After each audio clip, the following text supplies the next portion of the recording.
we humans built our anthropogenic world without paying attention to circadian rhythm. And now we have a crisis of circadian disruption, which is very pervasive.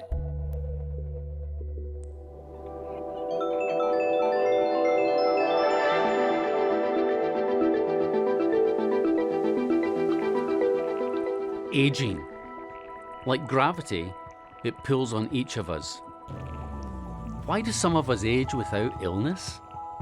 How do our bodies and minds experience aging at the cellular and molecular level? What's the future of aging in our society? And maybe, most importantly, what can we do about it today? My name is Gordon Lithgow, and here at the Salk Institute in California, my colleagues and I are searching for and actually finding answers to these questions and many more. On this podcast, we discuss and discover the future of aging with some of the brightest scientific stars on the planet. We're not getting any younger, yet.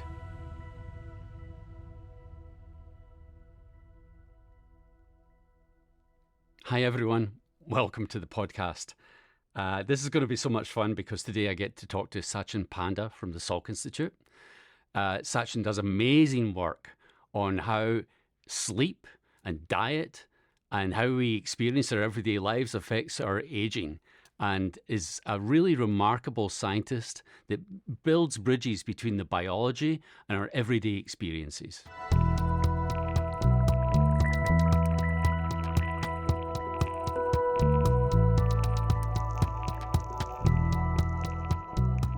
I'm delighted and honored to have Professor Satchin Panda on the podcast today. Wow, how are you? Good. You know, I look at your body of work and I just think about how influential it currently is. I barely a day goes by without someone talking to me and talking about time-restricted feeding or circadian rhythms, and it really is an incredible influence that you're having on people's health right now. And so it's very exciting to talk to you about that. Satchin, this is something you've articulated extremely well, is how much of our health is potentially under our control if we put our mind to it. And, you know, your book, The Circadian Code, really lays out a plan for us to be much more mindful about our health and what we can do about it. At the same time, you know, there is genetic influences, and I want to get to genetics in a bit. But for human life expectancy, it seems like genetics isn't a big deal, right? Yeah, I would say that genetics is not a big deal. I mean, there is always interaction between genes and environment. But when it comes to extending lifespan, for example, if we can study supercentenarians and see whether they have a genetic makeup, the question is, it becomes very difficult to figure out what is the contribution of lifelong exposure to different factors: nutrition, physical activity, sleep, then pollutions, and other factors. So since it's very difficult to measure that part, then it becomes difficult to figure out whether somebody who lived up to the age of 90, 95, and for example, it's not good these days, but who was a lifelong smoker, for example, was there a gene that actually dented the bad impact of smoking? So similarly, we do find there are a lot of people who are overweight and maybe medically obese, but they do live to the age of 80, 85 with perfectly normal cognitive ability and intellectual ability, performance. And those are the areas where there is huge potential for discovery. So we've had many guests on the podcast that are interested in aging interventions are more drug-like, you know, finding chemical compounds or natural products or metabolites that potentially could extend health span. And it seems like you're not waiting for these. Your strategies are for now, and there's no need for these interventions. Do you think that circadian rhythms and even the sort of feeding cycles are druggable things within themselves? Yeah, so this is where two things come. One is the drugs that we know the geroscience community wants to promote in humans. The question is part of their effect on longevity mediated through circadian clock. Second, whether those drugs can be optimized for specific time of the day so that we can even increase their efficacy. So, for example, if you're giving metformin at the wrong time of the day, maybe you'll not see much benefit. Is there a right time of the day where you can give metformin for better results? Same thing goes for rapamycin and many of the other drugs that are under trial right now. So the timing of drug is another important aspect of circadian rhythm, because we know that nearly 85% of FDA-approved drug targets themselves are circadian, or their metabolism is circadian, or their absorption is circadian. In fact, metformin does have very different effect even on glucose regulation in healthy or diseased mice, whether it's given in morning or evening. The second question is, are there drugs that can reactivate circadian clock components? And if they do, then what are the benefits? And this is the case where there are at least two different compounds. One is drugs that target one of the component of the clock rebirth, alpha and beta, which are nuclear hormone receptors. These are developed by Scripps Research, so that's why the name is SR 9009, 9011.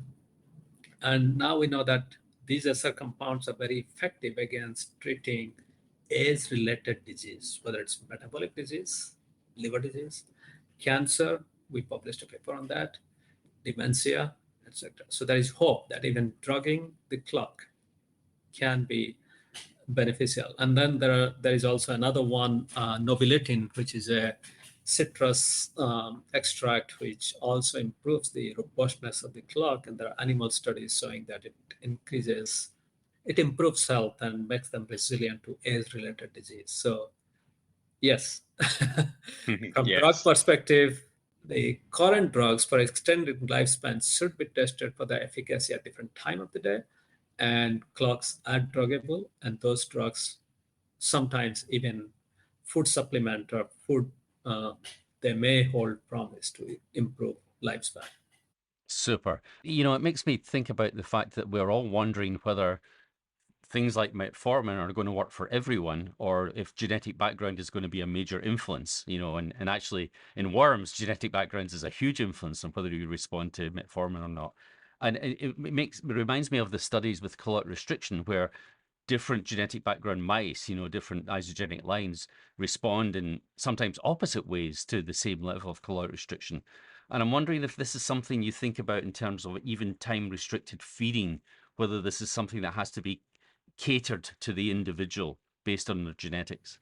Yeah, so of course, those who are more prone to hypoglycemia, whether they should be doing time restricting of 8 hours or 12 hours or 10 hours is an important issue. Something goes for people who actually want to build up their muscle mass and want to eat more to prevent sarcopenia. The question is, can they absorb enough nutrient within that 6 or 8 hours? Because there is a craze about 6 or 8 hours to maintain that. So hopefully in the next few years, we'll have more and more data, because we do have an app called My Circadian Clock that is being used in at least now a dozen different clinical trials. The nice thing is we can have meta-analysis of all these results that are collected on the same platform, so we can analyze them for this obvious reason. The specific type of time restricting that are better for some people than the other. And since we're also collecting sleep data and activity data, then the question is there interaction between sleep and time restricting? Because if you're doing time restricting but not sleeping enough, does that reduce the benefit of time restricting? Or if you're eating very healthy diet, but eating within 12 hours, not 8, and sleeping enough, is that as good as time restricting within 8 hours? All these interactions will come up in future years. But we just walk up to its importance because we humans built our anthropogenic world without paying attention to circadian rhythm. And now we have a crisis of circadian disruption, which is very pervasive. Almost every single person will go through at least a few years of chronic circadian rhythm disruption. And we'll come to that. what I mean by circadian rhythm disruption. And that circadian rhythm disruption for a few weeks, months, or years can compromise resilience in many cases, flare up certain disease, can increase risk for disease. And then if somebody already has disease, then the prognosis or cure becomes difficult.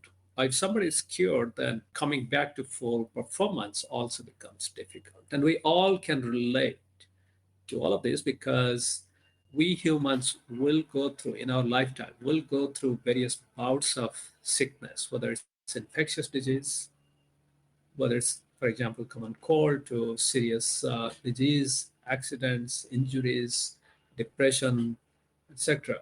And then the question is, we need intervention, or we need something simple that can prevent, manage, reverse, and accelerate cure from these diseases. And only then we can think of how to increase lifespan. Because on a day-to-day basis, we are not thinking about whether I would make it to 150 years. What we are all concerned about is, can I maintain my performance today? And can I come back to full performance tomorrow? So in this context, circadian rhythm, or the timing of food, exercise, and sleep, becomes important, and it's within our control. So paint a picture for me of the perfect situation with circadian rhythms. What's the perfect picture of a healthy person? Yeah, so this is always debatable because people always say, oh, well, I'm not in that perfect situation. And another thing is, as people live in different latitude and in different seasons, then what is considered perfect or optimal may be different for different seasons. But let's start with some rule of thumb that everybody can relate, and there is enough science to back this up. So one thing is, first thing is, our day actually begins on the night before. So that means the previous night, what time we decided to go to bed has a huge influence on how we perform today. So in that sense, the rule number one is, the formula number one is, try to go to bed at a consistent time and be in bed for at least 8 hours so that you can get 7 to 7.5 hours of sleep, restorative sleep. Why that is important is there are a lot of epidemiological studies in all continents that have shown that people who sleep somewhere between 6.5 hours and 7.5 hours appear to have less disease, and they seem to have slightly longer lifespan. So having this 6.5 to 7.5 hours of sleep for adults is very important. And when it comes to younger adults, for example, children up to teenage, they actually need more sleep, so 8 to 9 hours. And during sleep, there are a lot of things going on. One is, for example, growth hormone spike that happens in the first couple of hours of sleep. And growth hormone is extremely important for repair, rejuvenation of many parts of our body, including our gut lining, our skin, all the epithelial cells or cells that are exposed to the outside environment. I just turned 30 a few months ago. Oh no, wait a minute, 60. And so what should I expect now? For that picture is potentially going to change for me, right? Yeah, so still it's 6.5 to 7.5 hours of restorative sleep is very important. What happens is, as we get older, our arousal threshold reduces. So that means small disturbances in our sleep environment can wake us up. It's possible that there was some noise. It was possible that your core body temperature increased, or your bed was warmer, or, for example, if you woke up to go to the bathroom, then your arousal threshold is very low and sleep pressure is pretty low, so it becomes difficult to go back. So the way I look at it is, when you are younger, it's almost like your body almost runs on a self-driving mode. And then as you're in middle age, it switches to like the automatic mode, but you still have to take care of it. And then as we get older, it's almost like a manual driving for humans. That's We have great to pay analogy. attention to. You Yeah, really have yeah. to pay attention to all these levels. So during sleep, we also, there is synaptic plasticity of the brain cells connect with each other, and then there is cleaning of toxins from our brain and body. So that's why all of these are important. So the number one is try to go to bed at a consistent time and be in bed for 8 hours so that you can get 6.5 hours of restorative sleep. Okay, and you touched on it there, but I mean, do we have a reasonable understanding of the biology behind why aging is driving these changes? We really don't have any good understanding of how aging reduces sleep pressure or reduces arousal threshold or reduces our recovery from loss of sleep. So, for example, when you are younger, if we lose one night of sleep, the next day there is enough sleep pressure that we will stay in bed until noon. And that's what happens with teenagers, the high school and college students. They would stay in bed up to 1, 2 in the afternoon on the weekends. But as we get older, our brain cannot process how much sleep debt we have and how much our body requires that sleep to be recovered. And this is one fundamental question of aging biology or neuroscience, how our brain forgets or loses track of how many hours of sleep we need and how many hours of sleep we are getting.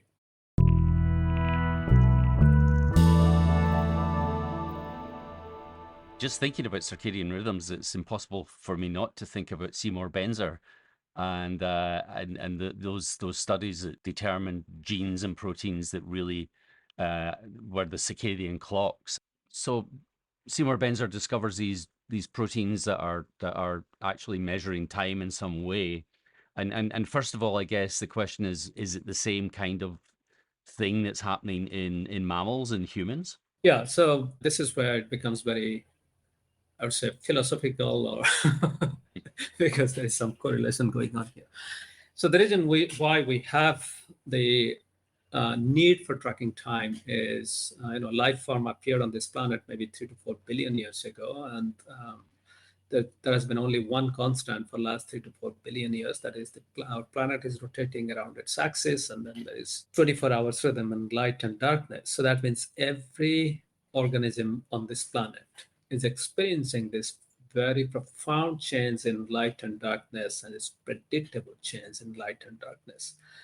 And with these changes, there is change in humidity level, there is change in temperature, there is change in availability of food, and for plants, availability of sunlight. That's the primary source of photosynthesis or carbon fixation. And as we all know, to anticipate time and getting ready gives us a very fundamental survival advantage. For example, we scheduled this podcast at 11 o'clock, and at 10:45 there was an alarm that went off, and then I thought, okay, so I got to get ready for this podcast so that I don't want to be late for this.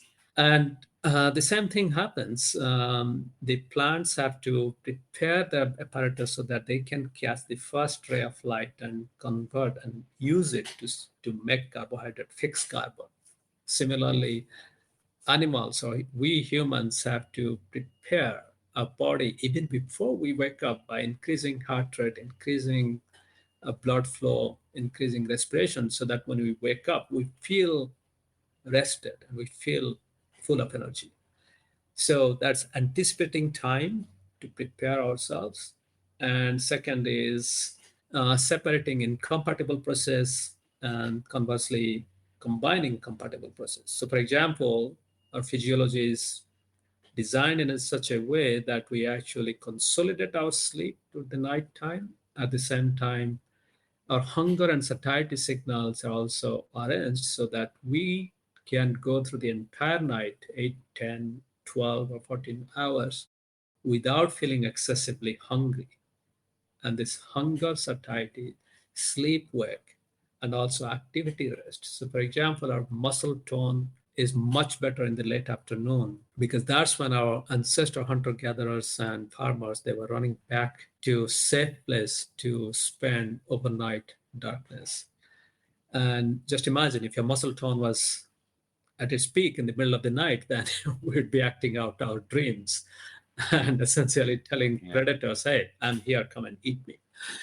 So, so this is the fundamental at the whole organism level. These are the function of circadian clock. So that's why we all have clocks. And in fact, if you look at all the animals and microbes, etc., those who have a circadian clock, they do live longer than those who do not have a circadian clock. Those species.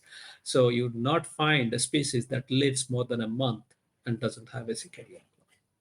So where is the clock in our body?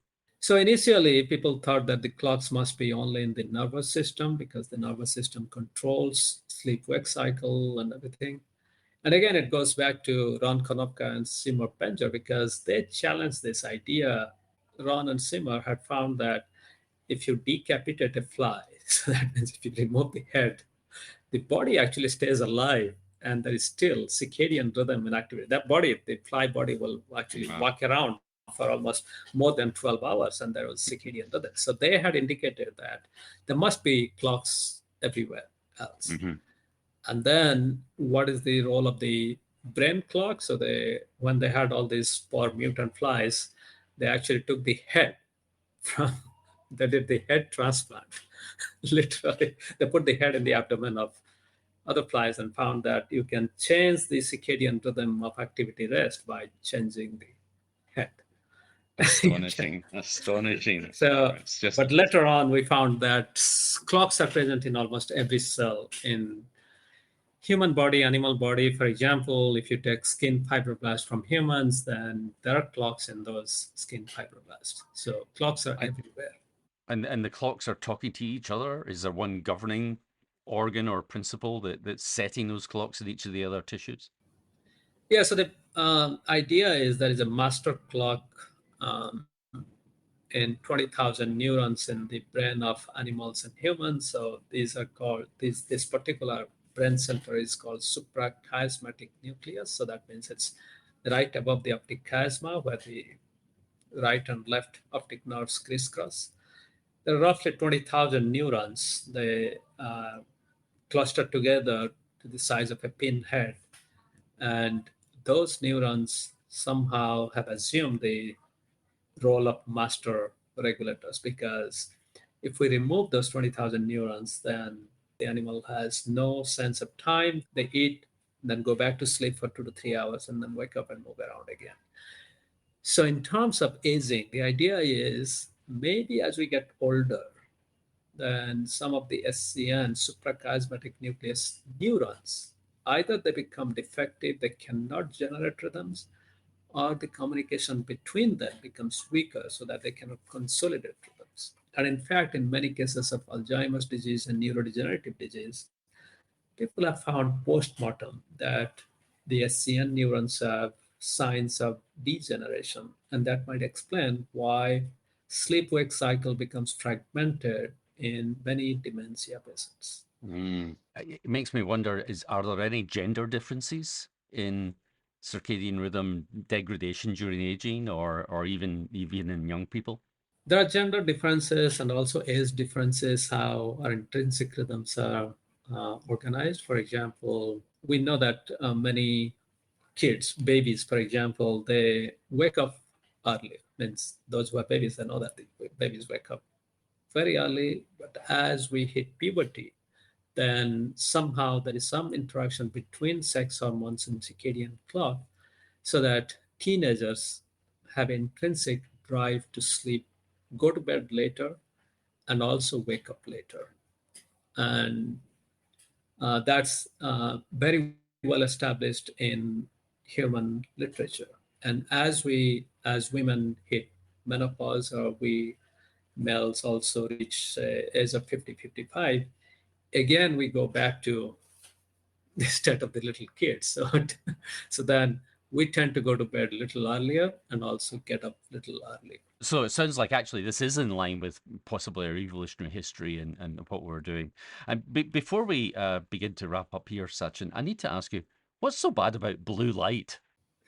Yeah, so the blue light, the story goes back that our circadian rhythm, particularly the SCN, the supracosmatic nucleus clock, it has to be in alignment with the night cycle.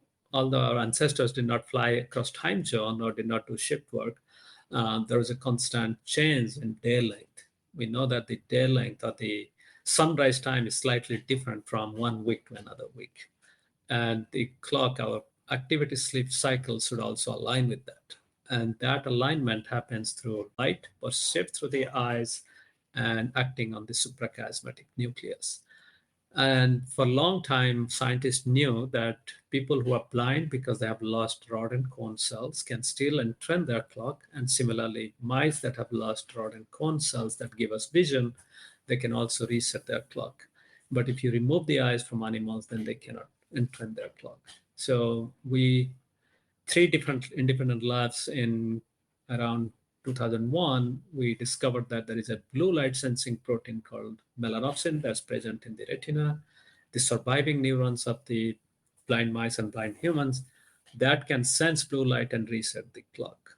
And subsequently, the function of these blue light sensing proteins have expanded. We now know that the same cells connect to part of the brain that controls depression or feeling happier. So that means during daytime, we should be exposed to a little bit more of daylight, not looking at the sun, but even on that shade or sitting next to a large window.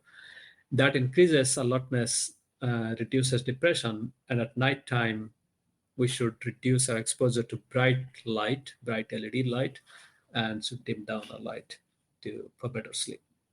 Right. In some ways, you've set out a blueprint for a healthier life for all of us, and it's a spectacular body of work. And I guess what I'm interested in right now is what are you interested in right now? What are the big questions that you want to now go and solve? The holy grail of circadian rhythm is why some animals are day active, why some animals are night active. What makes us diurnal or nocturnal? Mm-hmm. And similarly, can we understand this very fundamental rule and then change it in a way to address the emerging problems for our next generation? Because if we know what controls our master circadian clock, for example, in humans, those who are doing shift work or those kids who are staying up all night to cram for exam, can we reduce their long-term health disruption due to circadian rhythm? That's in the health side. And in agriculture, for example, we know that there are many crops that flower during daytime and they fertilize and then they produce grains, for example, rice flowers in the early morning. As global warming, as the planet warms up, then these flowers actually, as soon as they open, they wilt and they die. So the yield goes down. So there is another case, if we know the fundamental principle of circadian rhythm, maybe we can find new rice varieties, new crop varieties that actually flower in the middle of the night, for example, when it's cooler, so that they have much better chance of survival and sustaining crop growth. So that's fascinating. That's amazing. yes, multiple. Yeah. There are multiple use of understanding fundamental principles of circadian rhythms. So obviously, smartphones and wearables are a major tool in your research going forward, and it just begs the question: what should we all be doing today if we're not babies, we're not teenagers? Yeah, so we kind of started. So be in bed for 8 hours so that you can get 6.5 to 7 hours of sleep. After waking up, wait for at least 1, ideally 2 hours before your first meal, because that's when the stress hormone and the sleep hormones are kind of crisscrossing each other. We don't go into the biology of it, but the bottom line is our body is not ready to eat and absorb nutrient. After waiting for 2 hours, then have your first meal, breakfast at a consistent time, eat within 8, 9, 10, or maximum 12 hours. That's number 3. And the fourth is try to get at least 30 minutes of daylight. Fifth one is try to get at least 30 minutes of physical activity every day, ideally in the afternoon, because that's good for reducing blood pressure and reducing blood sugar, particularly for older adults, and reducing risk for injury. And number 6 is 2 to 3 hours before your habitual bedtime, avoid food and avoid bright light. Those are the 6 pillars. Wonderful. What a great summary. Professor Satchin Panda, thank you so much for this time we've had together today. Good to see you. thank you for listening. Please subscribe, share, and give us a 5-star review on Apple, Spotify, or wherever you get your podcasts. We're Not Getting Any Younger, yet, is produced by Vital Mind Media. The Buck Institute's very own Robin Snyder is the executive producer. Wellington Bowler is right next to me here, directing the recordings. Stella B is behind the scenes, ready to debrief when we wrap. And the esteemed Sharif Izzat weaves the show together for you. If you're listening to the podcast, you'll know that there has never been a more exciting time in the research on aging. Discoveries in the lab are moving to the clinic to help us all live better, longer. The Buck Institute depends on the support of people like you to carry on our breakthrough research. Please visit us at buckinstitute.org to learn more and to donate.